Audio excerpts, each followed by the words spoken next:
Evening. Good evening. My name's Tom Ellington. I'm a professor of political science here at Wesleyan College, and I want to welcome you to our campus. Many of you, I see a couple of people who are local to the campus, but if this is your first time here, welcome. We're glad to have you. My task tonight is to introduce my good friend Fred Swann, and he gave me some things to say about him, but I'm going to kind of wing it here. Fred, first of all, is a great man, and he's my choice to be the next representative from the 8th Congressional District here in Georgia. Now, looking around, you're a little bit menacing. I can see why Austin Scott is afraid to talk to people like you.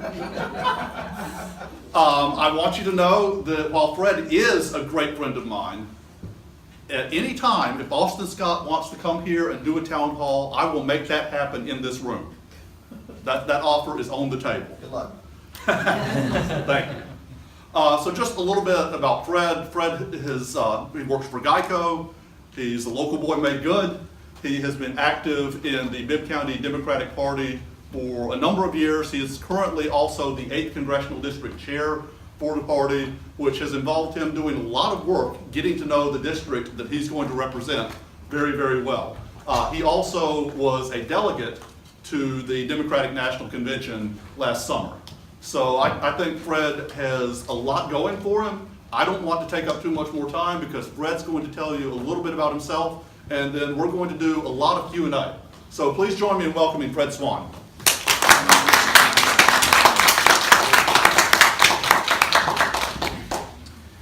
Thank you. I'm just going to grab a mic here for sound purposes.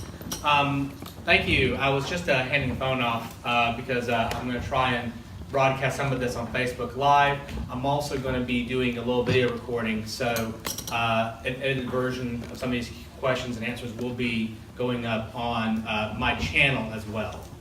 So I want to let you guys know what was going on. So I really appreciate everybody coming out this evening. I really want to take the time to let everybody know where I stand and what my reaction and the Democratic Party's reactions are to events that are going on in Washington. But more importantly, I want to hear from you. That's the biggest part of what I want. So there are two ways in which I want to hear from you guys, and we'll talk a little bit more about them in a little bit. First of all, this is going to be largely Q&A. I want to get questions from you guys. Secondly, I'm going to tell you about the paddles when I'm ready to move it on to the Q&A. So let me start by just telling you about a few of my beliefs.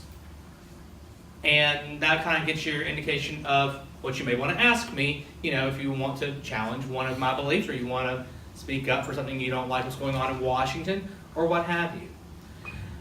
First of all, let's talk about healthcare. Now, I did a poll on this event asking people, what do you want to hear about? What do you want to talk about? Healthcare blew it out of the water.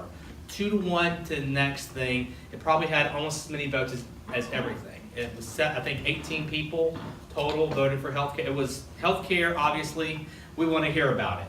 So, obviously, the most recent bill presented by the Republicans that was passed out of the House, the American Health Care Act, I disagree with.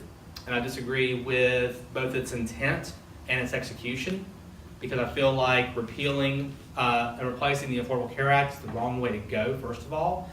But secondly, I feel like it doesn't even accomplish the task it was given. The task it was given was to increase coverage and increase affordable health care for more people. Bring down premiums, bring down deductibles, and what it's ended up going to do, it looks like, because we don't even fully know. I'm not sure if CBO scoring was finished on it yet, but what's that? I'm not even sure if it was finished yet where they voted on it, but we know that it'll take 24 million people, give them less coverage. 24 million fewer people with health care coverage. So that's kind of in the opposite direction of the universal health care and universal coverage that the president talked about while he was campaigning. So to me, this is a tax break in healthcare reform clothing. Because what does it do? It repeals a bunch of taxes, which sounds really good, but who is it repealing on? A little bit on us, but mostly on the 1% and the 0.1%. People who are in the 1% bracket will see a $33,000 tax reduction. The 0.1%, $178,000. We're not going to see anything near that. And all of that money that's coming, that was being put into healthcare to lower and reduce the lower premiums and lower deductibles, the hope was, is now going to be out of the system, and into pockets of people. And you hope that they spend it into the economy, but maybe not. Who knows? And I personally am very concerned. Maybe you share my concerns about that. Honestly, while I've been an advocate for not repeal and replace, but repair of the ACA, the Affordable Care Act, because there are things we can do to make it do what it was supposed to do. If I had my druthers, and I have an opportunity here to tell you, I would rather enact a single payer system, because that is the best way that we know to ensure as close to universal coverage as we can get. And we know we can do it because we have systems that are single payer, and they are more efficient and have less fraud, waste, and abuse than private systems. We know this. This is not up for debate as to some grand theory. You can look at the numbers and tell that. So I guess my question to you is, and I'll leave you to think about this question before I move on to the next topic. Would you be okay paying more for healthcare coverage if they call it a premium instead of a tax? Because that's essentially what you're being asked to do.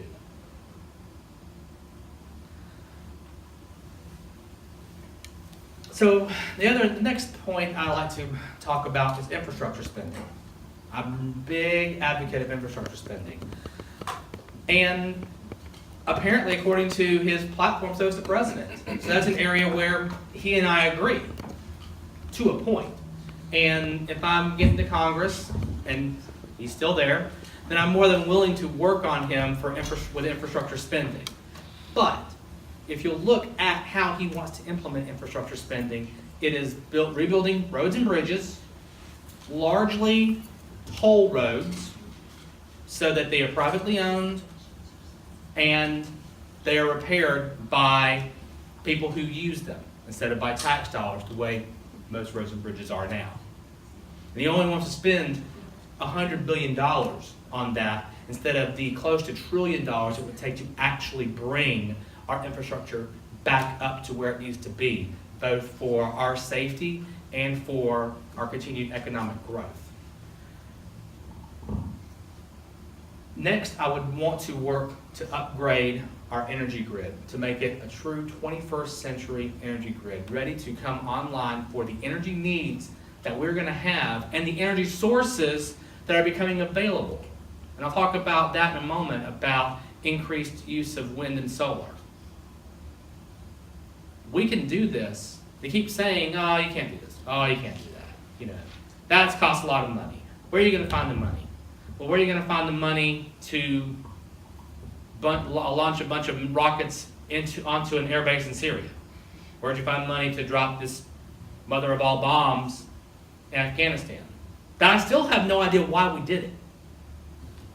Maybe somebody will tell me. Lastly, the 8th Congressional District is a rural district, largely. There's part of North Bibb, and we also have Valdosta, but largely it is rural. I would like to see us spend some money at the federal level to begin expanding rural broadband internet access. This is not just some, let's bring luxury to these areas. Today, in the 21st century, broadband access is vital to economic growth and development. In the 19th century, we built railroads. Railroads were the way to get economic development. Where the railroad went, towns cropped up, and almost literally economic activity rode down those rails. 20th century, automobiles cropped up, state roads began going all over the place. And where those state roads went, again, towns cropped up, economic development flourished. Then in the middle of the 20th century, we again expanded by creating the Eisenhower interstate system. Same thing. Where there was an exit, a town would crop up, a gas station would crop up, a truck stop, and economic activity flows through them. Economic activity flows through Macon Bibb because we are at the elbow from Savannah to Atlanta, from a major port, soon to be the largest port in the southeast, to the single busiest airport. It's definitely in the southeast. I think maybe still in the nation. That's broadband access, but now that economic activity is going down fiber optic cables, and it can go anywhere. It can go literally anywhere. The problem is that right now, private industry builds out those cables, builds out that fiber optic. And I can tell you right now, I have a coworker who lives in Jones County, and he's got broadband access that comes right down his road and does not branch off because there's only a few houses and there's not enough activity, enough economic activity for the cable company to justify bringing fiber optic cable down his street. So this is an area where we can work on public-private partnerships, have some investment. And that's what I'm talking about. It seems like I'm talking about a lot about spend, spend, spend, spend, spend. I'm a Democrat. We do like to tax and spend, apparently. That's what I'm told. But I see the spending as investing in us, betting on us. It's about time we did it. And that's what I believe in. That's what I want to do. But I think we can do it if we do it in a smart, effective, and efficient way. Speaking of spending money, let's talk about education. So, we have the opportunity to make world-class classrooms throughout the nation. But what we have are these spotty pockets of really good education surrounded by places that are barely funded. Places that are basically resegregated based upon socioeconomic condition. And you may say, well, it's because, they're grouped in their neighborhoods, and neighborhoods are based upon prices. But if you look at some of these maps, they're more gerrymandered than my district. Sometimes they're just there to just cut people out. So we have a lot of problems with education. We have that.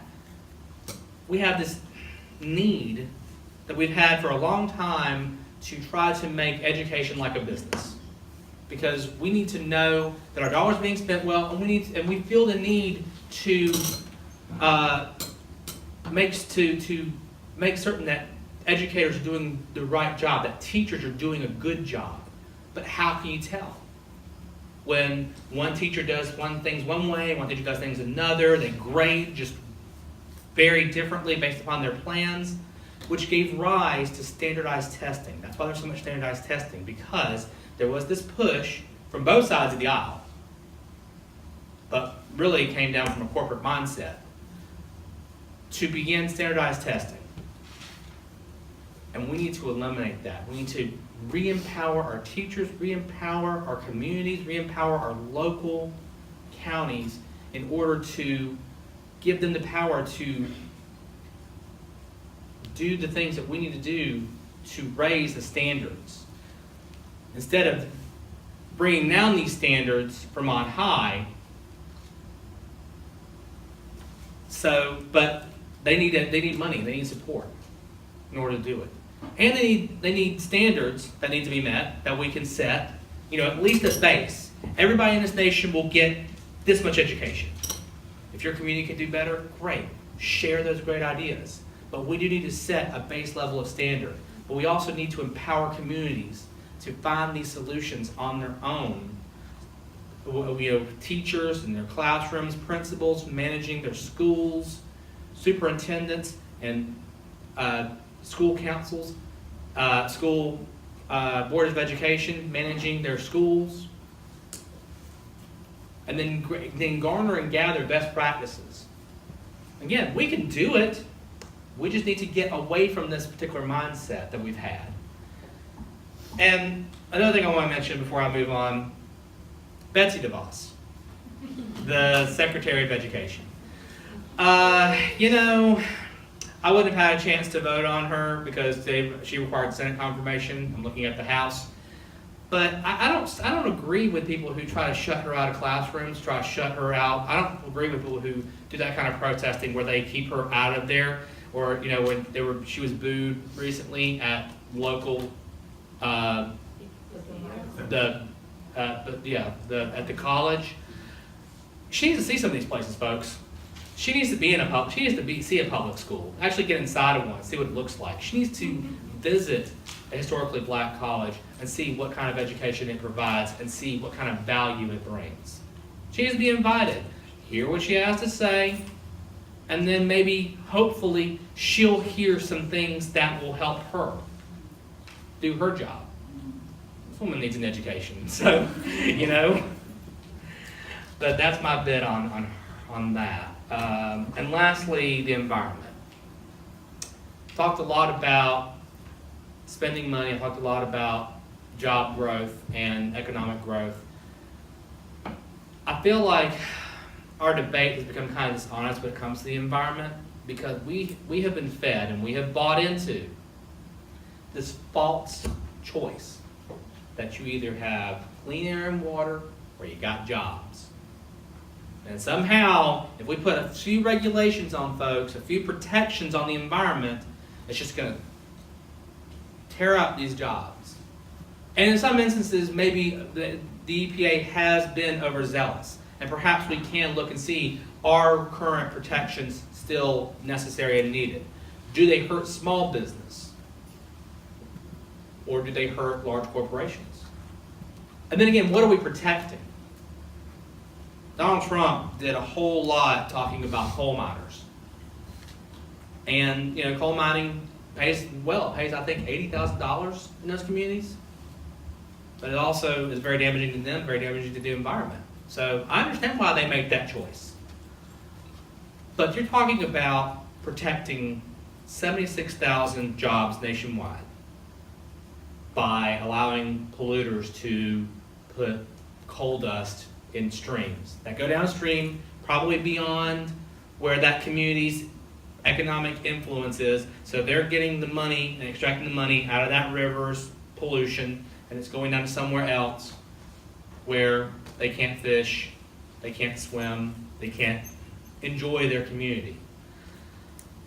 Whereas, and I said I was going to mention this before, solar is set to create 300,000 new jobs across the country.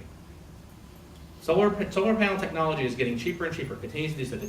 It's a technology, and with all technology, it continues to get thinner, more effective, more efficient, and cheaper. I just saw a thing where Elon Musk apparently is getting ready in 2 years to begin selling solar roof tiles that he claims are going to cost just as much as actual roof tiles. And I'm thinking, if you're able to actually get solar power off of them, you may earn your money back. So these are the kind of things that we need to be looking at and investing in my opinion. But all of this is just my opinion. And I took up several minutes of your time giving you my opinion on these things. But I want to hear from you.